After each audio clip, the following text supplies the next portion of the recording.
Hello bachcho, let's see this question.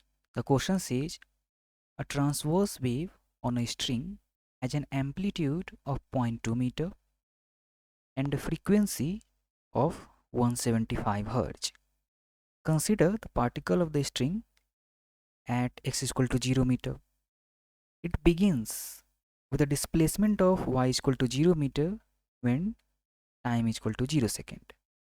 How much time passes between the first two instants when this particle has displacement of y is equal to 0.1 metre. तो question में हमें कहा गया है कि एक transverse wave एक string पर ट्रैवल कर रही है। तो ये हमारा स्ट्रिंग है और इस पर ट्रांसवर्स वेव ट्रैवल कर रही है, तो ये ट्रांसवर्स वेव हो जाएगा। अब first two instants when particle has displacement y is equal to 1 metre. तो अगर ये मान ले कि y is equal to 1 metre है, y is equal to 0.1 metre, sorry 0.1 metre है, तो ये दो बार होगा, किस पॉइंट पे, किस पॉइंट पे। तो इसको हम t1 मान लेते हैं, इसको t2 मान लेते हैं और हमें यही निकालना है delta T, t2 minus t1, यही डेल्टा टी हमें क्वेश्चन में फाइंड आउट करना है। तो इस क्वेश्चन को सॉल्व करने में जो हम की कंसेप्ट यूज करने वाले हैं, वो कंसेप्ट हम यूज करने वाले हैं concept of transverse wave on a string. तो क्या होता है, displacement y as a function of x and t का क्या इक्वेशन होता है ट्रांसवर्स वेव ऑन स्ट्रिंग के लिए? ये होता है a साइन के एक्स प्लस ओमेगा टी, जहाँ पर k हमारा होता है वेव नंबर, ओमेगा होता है हमारा एंगुलर वेलोसिटी, और ये एंगुलर वेलोसिटी ओमेगा हमारा होता है 2 पाई एफ, जहाँ एफ हमारा होता है फ्रीक्वेंसी, और ए कैपिटल ए ये हमारा होता है एम्पलीट्यूड, वाई हमारा displacement as a function of X and T. Question में हमें दे रखा है कि consider the particle of the string at X equal to 0। तो एक्स इक्वल टू 0 पुट करने पर ये हमारा Y as a function of time सिर्फ रह जाएगा, और ये क्या हो जाएगा, ए साइन के एक्स 0 रखने पर ये ओमिट हो जाएगा और हमें बचेगा साइन ओमेगा टी। अब हमें क्वेश्चन में दे रखा है कि y क्या है, 0.1 मीटर, तो y के बदले में 0.1 मीटर रख लेते हैं, और एम्पलीट्यूड हमारा दे रखा है 0.2 मीटर, तो वो पुट कर लेते हैं। तो हमारा हो जाएगा y 0.1 मीटर, amplitude 0.2 metres multiplied by sine omega T. तो यहाँ से हमारा साइन ओमेगा टी क्या आ जाएगा, ये आ जाएगा 0.1 डिवाइडेड बाई 0.2 यानी 1/2। तो हमारा ओमेगा टी क्या आ जाएगा, ओमेगा टी हमारा आ जाएगा साइन इनवर्स 1/2। अब जैसा कि हम देख पा रहे हैं हमारे फिगर से कि पहले हाफ साइकिल में हमें देखना है कि y 0.1 कब होता है।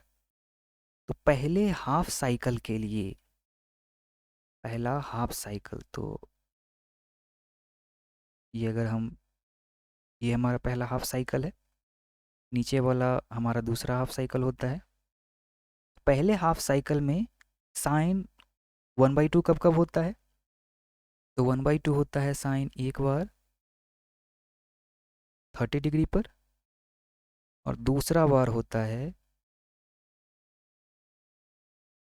180 माइनस 30 यानी 150 डिग्री पर। तो ओमेगा टी का दो वैल्यू आ जाएगा, omega T will have 30 degree यानी π/6 एंड 150 डिग्री दैट इज 5 π/6। तो हमारा टाइम भी दो हो जाएगा corresponding to 2 times omega t1, इसको मान लेते हैं π/6, एंड ओमेगा T2 इसको मान लेते हैं 5π/6। तो हमारा यहाँ से T1 कितना आ जाएगा, T1 आ जाएगा π/6 ओमेगा, और हमारा T2 आ जाएगा 5π/6 ओमेगा। तो हमारा डेल्टा टी यानी T2 माइनस T1 ये कितना आ जाएगा, ये आ जाएगा 5π/, सॉरी यहाँ ओमेगा है, 5π/6 ओमेगा माइनस π/6 ओमेगा। तो ये हमारा हो जाएगा 4π/6 ओमेगा। तो हमारा चेंज इन टाइम आ गया 2π/3 ओमेगा। अब हमने पहले ही कहा था क्वेश्चन में कि ओमेगा क्या होता है, 2πf, तो वो पुट कर लेते हैं। तो हमारा डेल्टा टी हो गया 2π/3 मल्टीप्लाइड बाई ओमेगा के बदले में रख लेते हैं 2πf। ये 2 को डिवाइड कर लेगा, हमारा ये हो जाएगा π/3। ये पाई को भी डिवाइड कर लेगा, ये पाई भी हटा लेते हैं। तो हमारा हो जाएगा 1/3f। और फ्रीक्वेंसी हमें क्वेश्चन में क्या दे रखा है, 175 हर्ज। हर्ज क्या होता है, 1/सेकेंड, हर्ज होता है सेकेंड इनवर्स। तो यहाँ से डेल्टा टी हमारा हो जाएगा 1/525, और ये सेकेंड ऊपर जाकर हो जाएगा 1/सेकेंड, ऊपर जाकर हो जाएगा सेकेंड। ये वैल्यू हमारी सॉल्व होकर हो जाएगी 1.9 मल्टीप्लाइड बाय 10⁻³ सेकेंड्स। यही हमें फाइंड आउट करना था क्वेश्चन में। तो यही हमारा वैल्यू आ गया, आंसर आ गया क्वेश्चन का। चलिए ऑप्शन मैच कर लेते हैं, 1.9 मल्टीप्लाइड बाय 10⁻³ सेकेंड। ये हमारा ऑप्शन नंबर ए मैच कर रहा है, तो ऑप्शन ही हमारा करेक्ट ऑप्शन होगा। Hope you understood it well. Best of luck.